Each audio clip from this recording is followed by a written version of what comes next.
Livro Memória de um Suicida, pelo espírito Camilo Cândido Botelho. Os Réprobos. Capítulo 2. Em geral, aqueles que se arrojam ao suicídio esperam livrar-se, para sempre, de dissabores julgados insuportáveis, de sofrimentos e problemas considerados insolúveis pela tibiez da vontade deseducada, que se acovarda em presença, muitas vezes, da vergonha, do descrédito ou da desonra, dos remorsos deprimentes postos a enxovalharem a consciência, consequências de ações praticadas à revelia das leis do bem e da justiça. Também eu assim pensei, muito apesar da auréola de idealista que minha vaidade acreditava glorificando minha fronte. Enganei-me, porém, e lutas infinitamente mais vivas e mais ríspidas esperavam-me adentro do túmulo a fim de me chicotearem a alma de descrente e revel com merecida justiça. As primeiras horas que se seguiram ao gesto brutal de que usei para comigo mesmo passaram-se sem que verdadeiramente eu pudesse dar acordo de mim. Meu espírito, rudemente violentado, como que desmaiara, sofrendo inóbil colapso. Os sentidos, as faculdades que traduzem o eu racional, paralisaram-se como se indescritível cataclismo houvesse desbaratado o mundo, prevalecendo, porém, acima dos destroços, a sensação forte do aniquilamento que sobre meu ser acabara de cair. Fora como se aquele estampido maldito, que até hoje ecoa sinistramente em minhas vibrações mentais, sempre que, descerrando os véus da memória, como neste instante, revivo o passado execrável, tivesse dispersado uma a uma as moléculas em que meu ser constituíssem a vida.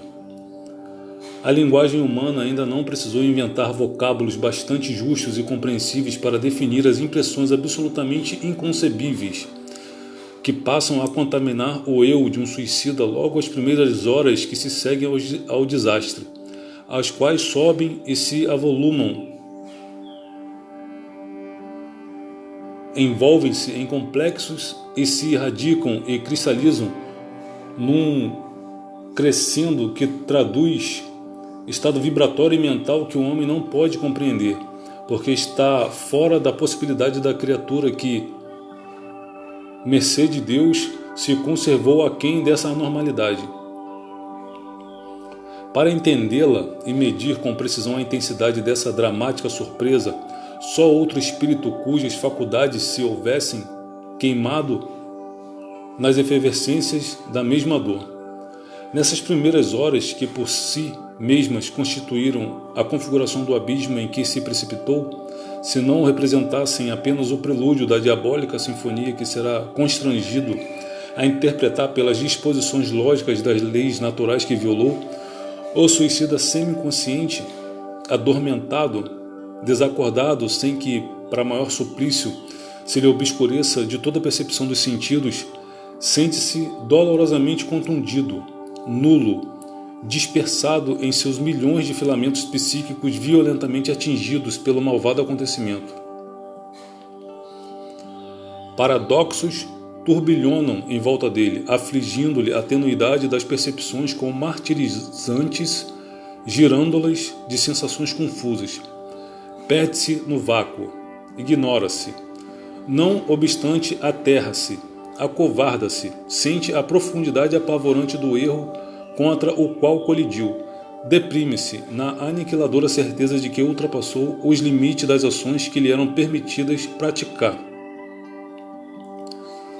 Desnorteia-se, entrevendo que avançou demasiadamente para além da demarcação traçada pela razão.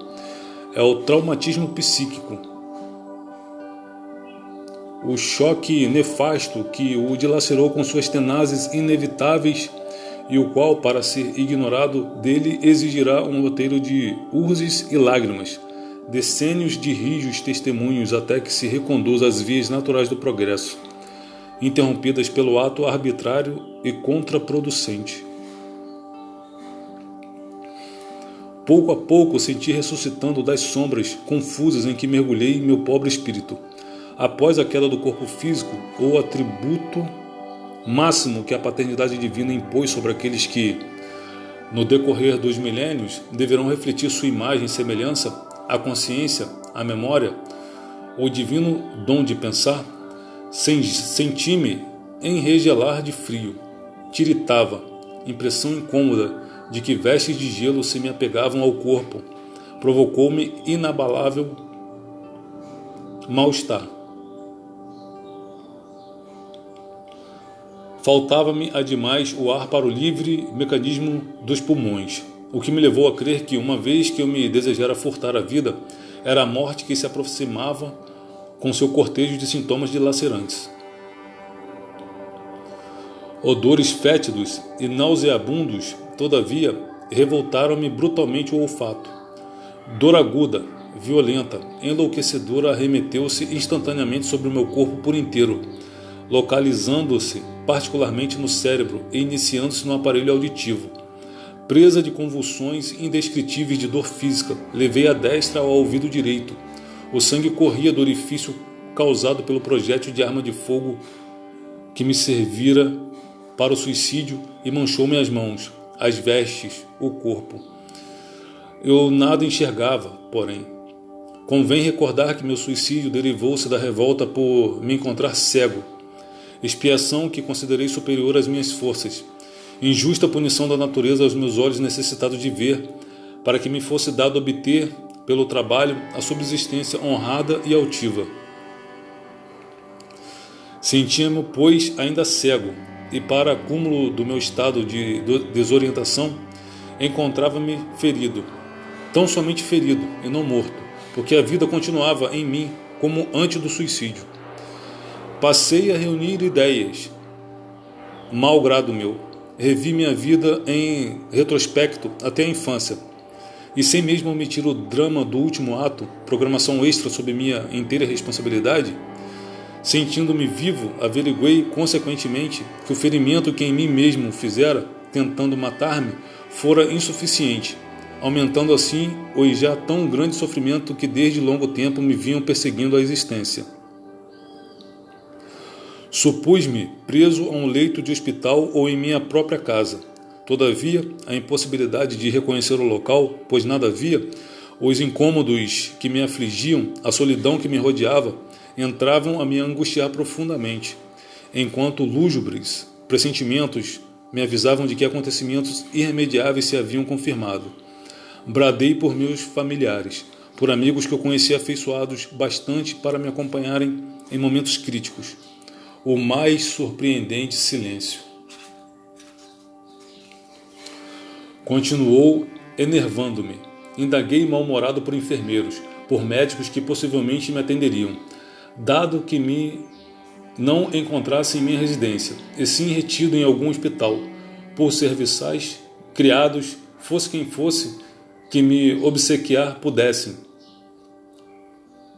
abrindo as janelas do aposento onde me supunha recolhido, a fim de que corrente de ar purificado me reconfortasse nos pulmões, que me favorecessem coberturas quentes, acendessem a lareira para amenizar a gelidez que me entorpecia os membros, providenciando bálsamo às dores que me suplicavam o organismo, e alimento e água, porque eu tinha fome e tinha sede. Com espanto, em vez das respostas amistosas porque tanto suspirava, o que minha audição distinguiu, passado algumas horas, foi um vozerio ensurdecedor que, indeciso e longínquo, a princípio, como a destacar-se de um pesadelo, definiu-se gradativamente até positivar-se em pormenores concludentes. Era um coro sinistro, de muitas vozes confundidas em atropelos, desnorteadas, como aconteceria numa assembleia de loucos. No entanto, estas vozes não falavam entre si, não conversavam, blasfemavam, queixavam-se de múltiplas desventuras, lamentavam-se, reclamavam, uivavam, gritavam enfurecidas, gemiam, estertoravam, choravam desoladoramente, derramando pranto hediondo, pelo tono de desesperação com que particularizava. Suplicavam raivosas socorro e compaixão. Aterrado, senti que estranhos empuxões, como arrepios irresistíveis, transmitiam-me influenciações abomináveis, provindas desse todo que se revelava pela audição, estabelecendo corrente similar entre meu ser superexcitado e aqueles cujo vozerio o distinguia. Esse coro isócrono, rigorosamente observado e medido em seus intervalos, infundiu-me tão grande terror que, reunindo todas as forças de que poderia o meu espírito dispor em tão molesta situação, movimentei-me no intuito de afastar-me de onde me encontrava para o local em que não mais o ouvisse.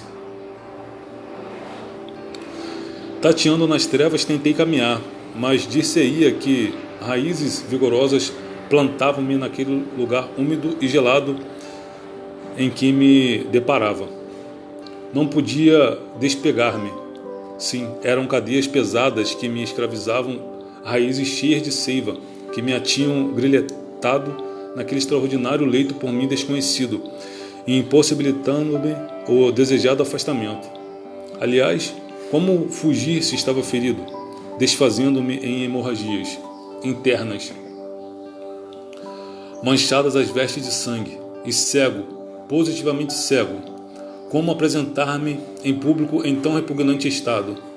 A covardia, a mesma hidra que me atraíra para o abismo em que agora me convulsionava, alongou ainda mais meus tentáculos insaciáveis e colheu-me irremediavelmente. Esqueci-me de que era homem ainda uma segunda vez e que cumpria lutar para tentar a vitória, fosse a que preço fosse de sofrimento. Reduzi-me por isso à miséria do vencido e, considerando insolúvel a situação, entreguei-me às lágrimas e chorei angustiosamente, ignorando o que tentar para meu socorro. Todavia, enquanto me desfazia em prantos, o coro de loucos, sempre o mesmo, trágico, funéreo, regular como o pêndulo de um relógio, acompanhava-me com singular similitude, atraindo-me como se fosse emanado de irresistíveis afinidades. Insisti no desejo de me furtar a terrível audição. Após esforços desesperados, levantei-me. Meu corpo enregelado, os músculos retesados por entorpecimento geral, dificultavam-me sobremodo o intento. Todavia, levantei-me. Ao fazê-lo, porém, cheiro penetrante de sangue e vísceras putrefatos recendeu em torno, repugnando-me até as náuseas.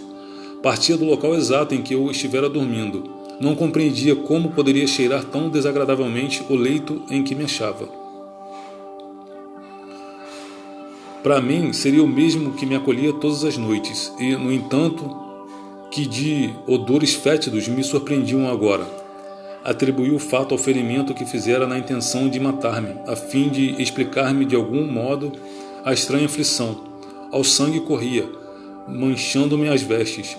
Realmente, eu me encontrava empastado de peçonha, como um lodo asqueroso que desorasse de meu próprio corpo, empapando incomodativamente a indumentária que usava, pois, com surpresa, surpreendi-me trajando cerimoniosamente, não obstante retido no leito de dor. No entanto, ao mesmo tempo em que assim me apresentava satisfações, confundia-me na interrogação de como poderia assim ser, visto não ser cabível que um simples ferimento, mesmo a quantidade de sangue espargido, pudesse tresandar a tanta podridão sem que meus amigos enfermeiros deixassem de providenciar a devida higienização. Inquieto, tateei na escuridão com o intuito de encontrar a porta de saída que me era habitual, já que todos me abandonavam em hora tão crítica. Tropecei, porém, em dado momento, num montão de destroços e instintivamente curvei-me para o chão, a examinar o que assim me interceptava os passos.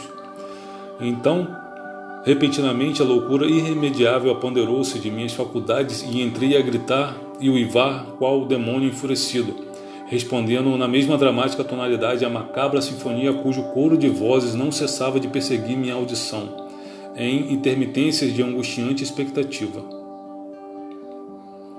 O montão de escombros era nada menos do que a terra de uma cova recentemente fechada. Não sei como, estando cego, pude entrever em meio às sombras que me rodeavam o que existia em torno. Eu me encontrava num cemitério. Os túmulos, com suas tristes cruzes em mármore branco ou madeira negra, ladeando imagens sugestivas de anjos pensativos, alinhavam-se na imobilidade majestosa do drama em que figuravam. A confusão cresceu. Por que me encontrar ali? Como viera, pois nenhuma lembrança me acorria. E o que viera fazer sozinho, ferido, dolorido, extenuado? Era verdade que tentara o suicídio, mas... Sussurro macabro, qual sugestão irremovível da consciência esclarecendo a memória aturdida pelo ineditismo presenciado, percutiu estrondosamente pelos recôncavos alarmados do meu ser. Não quiseste o suicídio? Pois aí o tens. Como assim? Como poderia ser, se eu não morrera? Acaso não me sentia ali vivo? Por que então sozinho, imerso na solidão tétrica, na morada dos mortos? Os fatos irremediáveis, porém, impõem-se aos homens como aos espíritos com majestosa naturalidade. Não concluir ainda minhas ingênuas e dramáticas interrogações e vejo-me a mim próprio como à frente de um espelho, morto, estirado num ataúde, em franco estado de decomposição, no fundo de uma sepultura, justamente aquela sobre a qual acabava de tropeçar.